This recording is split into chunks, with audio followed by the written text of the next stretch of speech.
At the librarian? I guess so. How are the Dark Ages going to have anything to do with us? Excuse me. Sorry to bother you.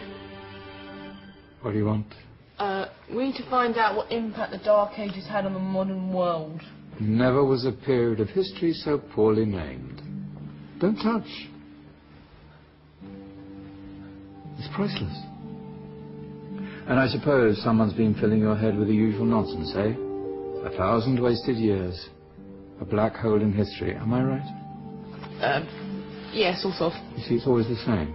You assume it was all mud, disease, death and destruction, with marauding mobs of barbarians ripping down the good of former civilizations, burning and plundering as they went, nothing of any worth invented either, eh? Oh, no. Go on, be off here. Sorry to bother you. Come on, it's probably not worth it. Everyone knows that the Greeks and Romans invented everything anyway. Oh, did they now? And you're sure about that, are you? You know, I might just have something for you. You seem to be up to the task. I suppose I could... Follow me. I've got just the book for you.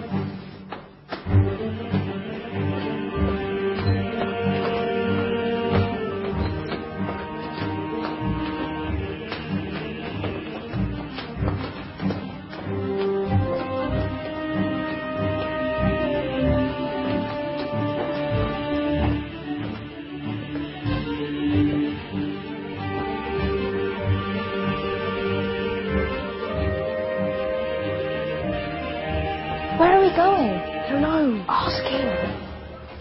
Excuse me. Where are we going? From darkness into light, my young friend. From ocean onto land. There are things you should know. Oh, yes, indeed. Yes, indeed.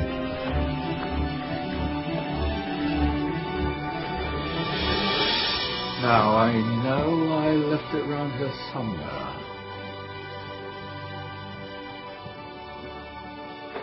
Ah, here it is.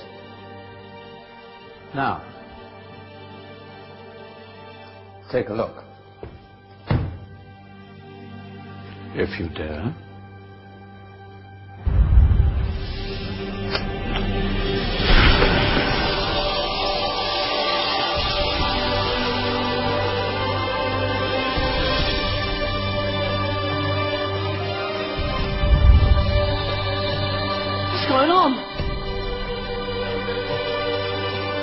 Welcome to the Dark Ages, or as it should be known, the Golden Ages.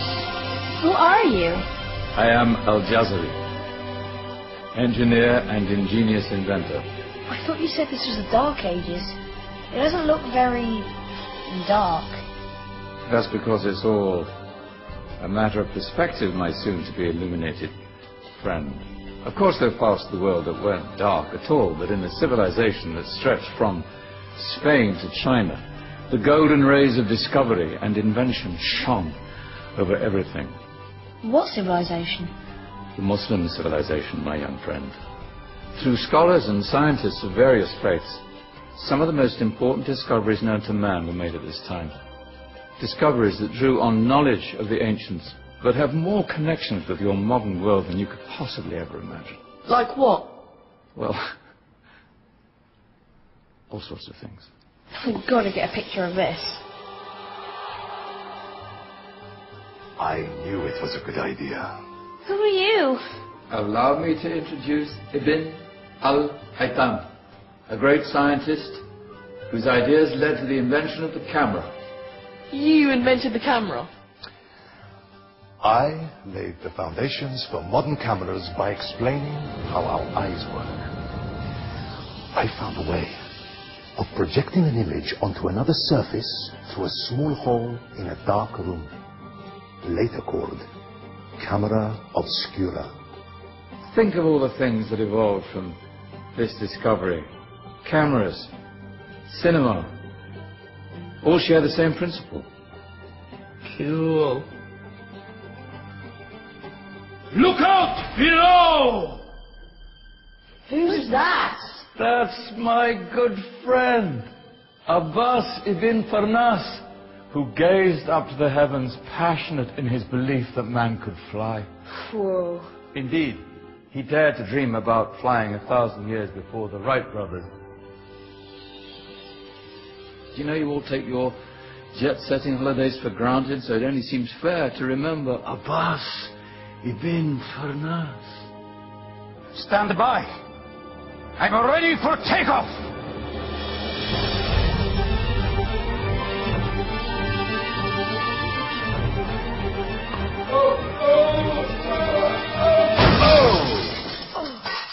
You did forget one thing, though. A tail, useful for landing.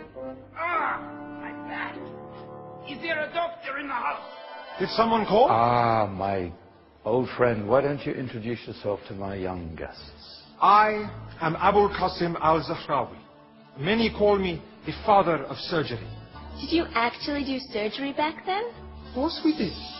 In fact, many of the surgical tools that I invented are still used in your modern hospitals. Excuse me, a patient needs my attention. Scalpel? I think I may need some stitches. In that case, I'll use catgut. Catgut? From the gut of animals. Perfect for stitching up internal wounds. Your surgeons are still using it today. Sorry, mustache.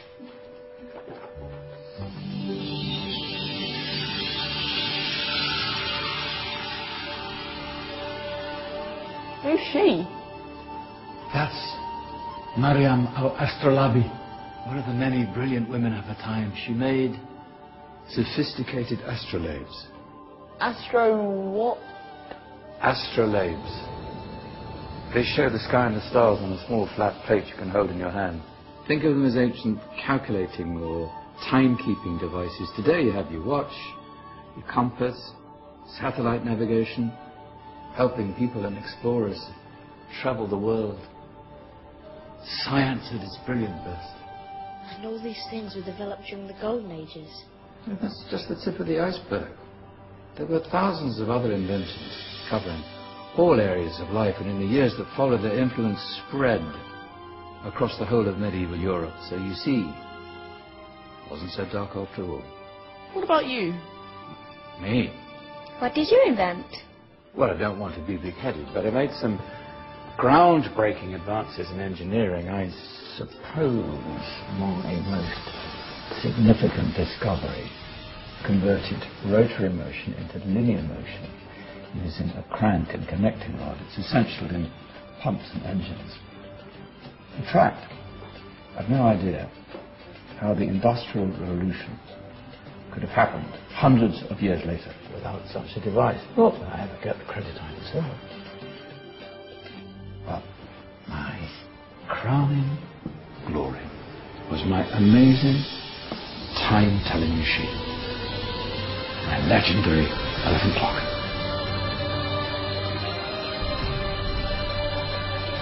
It's a clock. Yes. Dozens of components collected from different cultures around the world. Indian, Greek, Arabian, Egyptian, Chinese. Wow. A United Nations clock. That is pretty cool. Does it actually tell the time? Well, yes, of course. If it wasn't for me, thousands of people would be late for everything. Speaking of time, we'd better get you back. And remember, spread the word. This was a golden age, and I've only shown you a tiny part of this wondrous time. There are countless other scientists and inventions directly connected to your modern world. You're just going to have to find out for yourselves. Oh, wait.